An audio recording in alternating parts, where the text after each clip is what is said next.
C'est une des nombreuses nouveautés de ce début d'année. Depuis le 1er janvier, l'université de Nice Sophia Antipolis change de nom et de statut. Il faut désormais parler de l'université Côte d'Azur. Elle devient aussi un établissement expérimental. Coralie Chaillan. L'université Côte d'Azur ambitionne de rivaliser avec les meilleures universités internationales. 2016, elle décroche un label Initiative d'excellence. 58 millions d'euros sont investis par l'État pour développer des programmes de recherche et son attractivité. 2018, la première école universitaire de recherche en Côte d'Azur voit le jour. Elle regroupe l'université, le CNRS, INRIA et Schema Business School. Ce premier EUR concerne les sciences du numérique et leurs aspects humains. À la rentrée 2020, ce modèle expérimental va être généralisé. L'université Nice Sophia Antipolis est devenue Université Côte d'Azur, un nouveau nom pour une nouvelle organisation qui mise sur la transversalité. Et pour aller plus loin, nous recevons le tout nouveau président de l'Université Côte d'Azur, Yannick Brice-Walter. Bonsoir. Bonsoir. Vous voulez, avec ces changements, concurrencer les meilleures universités internationales ? En effet, comme l'a dit votre reportage, notre projet il est ambitieux. Il a démarré en 2016 lorsque l'Université de Nice, avec l'ensemble des partenaires de l'enseignement supérieur, est devenue l'une des 10 universités françaises d'excellence en recherche, en formation et en innovation. Et l'objet de ce label était de construire l'Université Côte d'Azur. Donc l'Université Côte d'Azur se construit sur cette base-là. Il y a également au sein de ces changements les EUR, ce sont les écoles universitaires de recherche. Quel est le domaine de la première école EUR, unique universitaire en Côte d'Azur ? On écoute à ce sujet son directeur. Pourquoi avoir appelé votre école Digital System for Humans ?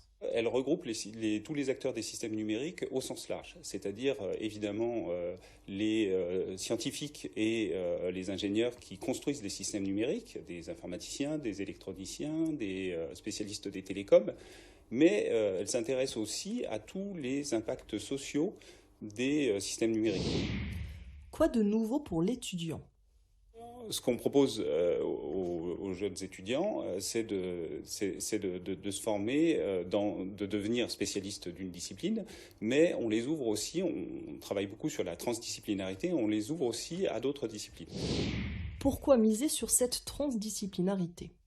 Les compétences qui sont demandées aux jeunes qui sont recrutés aujourd'hui sont très diverses. On attend évidemment qu'ils aient une très bonne maîtrise de leur domaine de spécialité, mais on attend aussi d'eux qu'ils aient tout un tas de compétences transversales qui vont des langues à la maîtrise d'autres domaines, à la possibilité d'interagir avec d'autres domaines. Walter, c'est une école qui a été créée il y a 2 ans, mais c'est un système qui va se généraliser à la rentrée ? C'est un système qui va se déployer sur l'ensemble de l'université, puisque toute la formation master, doctorat de l'université sera organisée sous forme de graduate school ou de UR.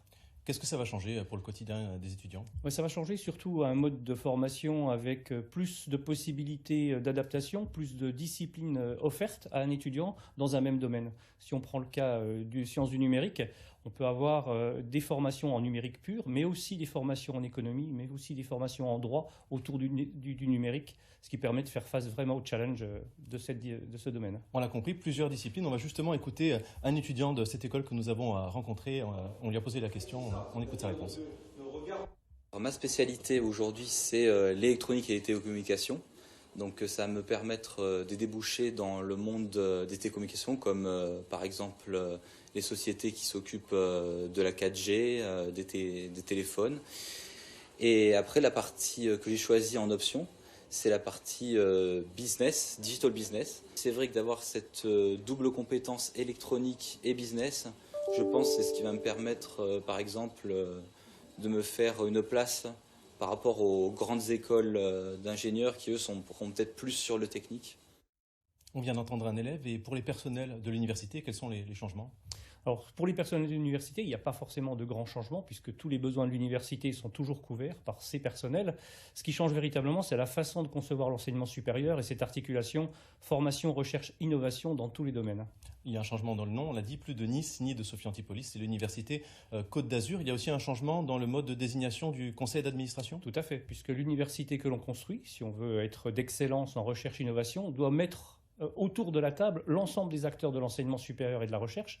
Donc ces acteurs sont présents dans le conseil d'administration, justement pour éclairer le conseil d'administration de leur domaine de compétences. Et bien évidemment, c'est un établissement public. Donc le conseil d'administration est composé de membres élus et qui ont été élus au mois de décembre. J'ai pu discuter avec plusieurs enseignants-chercheurs et même un enseignant-chercheur qui siège au conseil d'administration. Il s'inquiète un petit peu de ne plus être entendu, que les personnels de l'université et la voix des syndicats étudiants ne soient plus entendus au sein de ce conseil d'administration, puisque le mode de désignation prévoit un changement aussi. Ça sera 50-50, c'est ça, 50 personnes nommées, 50 personnes élues à peu près. Voilà, il y a 50% d'élus et 50% de nommés, ce qui est le maximum qui était permis par l'ordonnance qui était parue en 2018. Alors là où il faut relativiser, c'est que ce sont bien les élus qui font la politique de l'établissement et les nommés nous aident à construire cette politique de l'établissement. Donc au contraire, ce sont toujours, comme dans tout établissement public, les membres élus qui font la politique de l'établissement. Et pour le coût des inscriptions, est-ce qu'il y aura un changement ou pas avec ces changements ? Là encore, il faut être très clair, l'Université Côte d'Azur est un établissement public qui remplit les services de mission publique. Les graduate schools dont nous avons parlé portent les diplômes de master, qui sont des diplômes nationaux et dont les frais d'inscription sont donc régis nationalement. Il n'y a donc aucun changement pour les étudiants qui veulent s'inscrire dans ces nouvelles graduate schools. Merci à Yannick Brice-Walter d'avoir répondu à nos questions.